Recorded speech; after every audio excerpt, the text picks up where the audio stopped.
Praise the Lord. கர்த்தருக்கு மகிமை உண்டாவதாக. இந்த பிப்ரவரி மாதத்திலே 1ஆம் தேதி கர்த்தருடைய வார்த்தை மூலமாய் உங்கள் யாவரையும் சந்திப்பதில் நான் மிகுந்த மகிழ்ச்சி அடைகிறேன். சங்கீதம் 32ஆம் சங்கீதம் 8ஆம் வசனம், நான் உனக்கு போதித்து நீ நடக்க வேண்டிய வழியை உனக்கு காட்டுவேன், உன்மேல் என் கண்ணை வைத்து உனக்கு ஆலோசனை சொல்லுவேன் என்று ஆண்டவர் இந்த புதிய மாதம் நமக்கு வாக்கு பண்ணுகிறார். அன்பான தேவனுடைய பிள்ளைகளை, ஒவ்வொரு நாளும் நமக்கு தேவையான அந்த போதனைகளை நமக்கு ஆண்டவர் கொடுக்கிறார். நாம் இந்த பூமியில் வாழுகிற ஒவ்வொரு நாட்களும் நாம் எப்படி வாழ வேண்டும், அவர் நமக்கு நல்ல சத்தியங்களை கொடுக்கிறார். நானே வழியும் சத்தியமும் ஜீவனுமாக இருக்கிறேன் என்று ஆண்டவர் சொல்லுகிறார். எனவே அவர் நமக்கு சத்தியத்தை கொடுக்கிறார். சகல சத்தியத்தை நமக்கு கற்றுக் கொடுத்து நாம் இந்த பூமியில் பரிசுத்தமாய் வாழ்வதற்கு தேவன் நமக்கு அனுக்கிரகம் பாராட்டுகிறார். இந்த காலை நேரத்திலே முதலாவது ஆண்டவர் நமக்கு நல்ல போதனைகளை கொடுக்கிறார். இயேசு கிறிஸ்துவோடு கூட இந்த சீசர்கள், அந்த 12 பேரும் இயேசுவோடு கூட இருந்து அவருடைய வாயிலிருந்து வார்த்தைகளை, அந்த அந்த போதனைகளை கேட்டு, அந்த சத்தியத்தை கேட்டு, அந்த 12 பேரும் தங்கள் வாழ்க்கையை இயேசுவுக்கு ஒப்பு கொடுத்தார்கள். அந்த 12 பேரும் இயேசு கிறிஸ்துக்கு பிற்பாடு இந்த தேசத்தையே, உலகத்தையே அசைக்கிற தேவ பிள்ளைகளாய் காணப்பட்டார்கள்.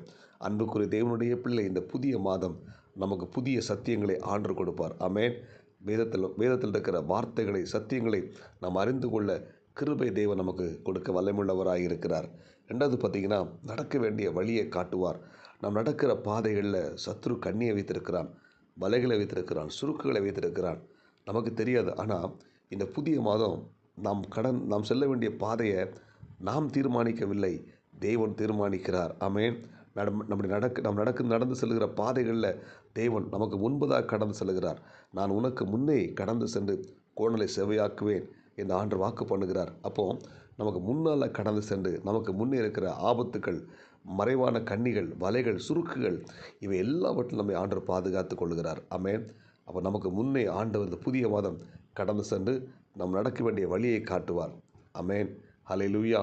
இயேசு கிறிஸ்து பிறக்கும் பொழுது சாஸ்திரிகள் அந்த இயேசுவை தரிசிக்க போகும்போது அவங்க திரும்பும்போது சொப்பனத்தில் தேவதூதன் எச்சரிக்கப்பட்டு, ஏரோது பிள்ளையை கொலை செய்ய தேடுவான், அவன் உங்களையும் கொலை செய்து விடுவான், எனவே நீங்கள் வேறு வழியாய் போய்விடுங்கள் என்று சொல்லி சொப்பனத்தினால் அவங்க எச்சரிக்கப்பட்டு அந்த சாஸ்திரிகள் வேறு வழியாய் புறப்பட்டு போனார்கள். அதுபோல் நம்முடைய வாழ்க்கையில் நமக்கு இருக்கிற ஆபத்துக்கள், நமக்கு இருக்கிற பிரச்சனைகள், இதெல்லாம் கடந்து செல்ல தேவன் நமக்கு இந்த புதிய நாளில் நல்ல வழியை காட்டுவார். மூணாவது பார்த்திங்கன்னா, உன்மேல் என் கண்ணை வைத்து, ஆமென், கண்காணிக்கிறவர் நம்மேல் கண்ணை வைத்து உன்னை தொடுகிறவன் அவர் கண்மணியை தொடுகிறான் என்று சொல்லப்பட்டிருக்கிறது. அப்போ நம்மை ஆண்டவர் கண்ணும் கருத்துமாக கவனித்து கொண்டிருக்கிறார், பாதுகாத்து கொண்டிருக்கிறார். ஆமென். இஸ்ரவேலை காக்கிறவர் உறங்குவதும் இல்லை, தூங்குவதும் இல்லை என்ற வசனத்தின்படி அவர் இரவும் பகலும் தூங்காமல் நம்மை கண்விழித்து நம்மை பத்திரமா அவர் பாதுகாத்து கொண்டிருக்கிறார். ஒரு சிறு குழந்தைய தாய் எவ்வளோ பத்திரமா பாதுகாப்பாங்களோ, அதே போல் இந்த புதிய மாதம் நம்மை ஆண்டவர் பத்திரமா பாதுகாப்பார். நம்மை கண்ணின் மணி போல பாதுகாத்து கொள்வார். அல்லேலூயா. நம்மை கண்காணித்து கொண்டே இருப்பார். அல்லேலூயா. நம்மை சுற்றிலும் அவருடைய பாதுகாப்பு இருக்கும். இந்த புதிய மாதம் நம்மை அவர் சுற்றிலும் பாதுகாத்து நம்மை வழிநடத்த அவர் போதுமானவராக இருக்கிறார். நான்காவது, உனக்கு ஆலோசனை சொல்லுவேன். இந்த புதிய மாதத்தில் பார்த்திங்கன்னா, சில நேரங்கள் நம்முடைய வாழ்க்கையில் சில ஆலோசனைகள், தவறான ஆலோசனைகளை கேட்டு நம்முடைய வாழ்க்கையில் பல நஷ்டங்களையும் பல துன்பங்களையும் நமக்கு உண்டாயிருக்கும். ஆனால் இந்த புதிய மாதம் தேவன் நமக்கு ஆலோசனை கொடுக்க போகிறார். அல்லேலூயா. அவரிடத்தில் நல்ல ஆலோசனை உண்டு. அவர் ஆலோசனை கர்த்தர். தாவீது பாருங்கள், எல்லா சூழ்நிலையிலும் தேவனிடத்தில் போய் ஆலோசனை கேட்டு செய்வான். அவன் ஆலோசனை கேட்டு செய்தபடினால அவன் வாழ்க்கையில் மிகப்பெரிய வெற்றியை தேவன் கொடுத்தார்.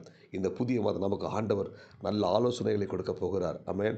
அந்த ஆலோசனைகள் மூலமாய் நாம் செய்கிற ஒவ்வொரு காரியத்திலையும் ஆண்டவர் மிகப்பெரிய வெற்றியையும் ஜெயத்தை நம்ம கொடுத்து நம்மை ஆஸ்வதிக்க அவர் போதுமானவராக இருக்கிறார். ஆமென். என நல்ல ஆலோசனைகளை கொடுக்கிறவர் தேவன் இந்த புதிய மாதத்திலே நமக்கு நல்ல ஆலோசனை கொடுப்பார். ஆமென். நல்ல புதிய ஆலோசனைகள் கொடுத்து நம்ம எப்படி நடக்க வேண்டும், என்ன செய்ய வேண்டும், என்ன காரியங்கள் பண்ண வேண்டும், எல்லாவற்றிலையும் தேவன் தம்முடைய ஆலோசனை கொடுத்து நம்மை சரியான வழியில் நடத்த போதுமானவராக இருக்கிறார். அல்லேலூயா. இந்த பிப்ரவரி மாதத்தில் அவர் நமக்கு நல்ல போதனைகள் கொடுக்க போகிறார். அது மட்டுமல்ல, நம்ம நடக்க வேண்டிய வழியை அவர் காட்டுவார். அது மட்டுமல்ல, நம்ம மேலே கண்ணை வைத்து நம்மை பராமரிப்பார், பாதுகாத்து கொள்வார். எல்லாவற்றுக்கும் மேலாக நமக்கு நல்ல ஆலோசனை கொடுத்து நம்ம இந்த புதிய மாதத்தில் பத்திரமா வழி நடத்துவார். ஆமென். எனவே இந்த புதிய மாதம் நமக்கு மிகுந்த ஆசீர்வாதமாக அமையப் போகிறது. இந்த இறைவார்த்தை கேட்கிற உங்கள் வாழ்க்கையில் கர்த்தர் நன்மைகளை செய்ய போகிறார். ஜெபிப்போமா? பரலோக தேவனே, இந்த புதிய மாதத்தில் நான் உனக்கு போதித்து நீ நடக்க வேண்டிய வழியை உனக்கு காட்டுவேன், உண்மையில் என் கண்ணை வைத்து உனக்கு ஆலோசனை சொல்லுவேன் என்ற வார்த்தையின்படி இந்த இறைவார்த்தை கேட்ட ஒவ்வொரு தேவனுடைய பிள்ளைகளை ஆஸ்வதிங்க. இந்த பிப்ரவரி மாதம் முழுதும் ஆண்டவர் நீங்கள் வழி நடத்துங்க. ஆண்டவர் இந்த இறைவார்த்தை கேட்ட ஒவ்வொரு தேவனுடைய பிள்ளைகளும் உங்களுடைய கையில் ஒப்பு கொடுத்து ஜெபிக்கிறோம். ஆசீர்வதிங்க. இயேசுவின் நாமத்தில் ஜெபிக்கிறோம் நல்ல பிதாவே, ஆமேன். God bless you. உங்கள் யாவரையும் கர்த்தர் ஆஸ்வதிப்பாராக. இந்த பிப்ரவரி மாதம் முழுதும் உங்களை ஆண்டவர் வழி நடத்துவாராக. ஆமேன்.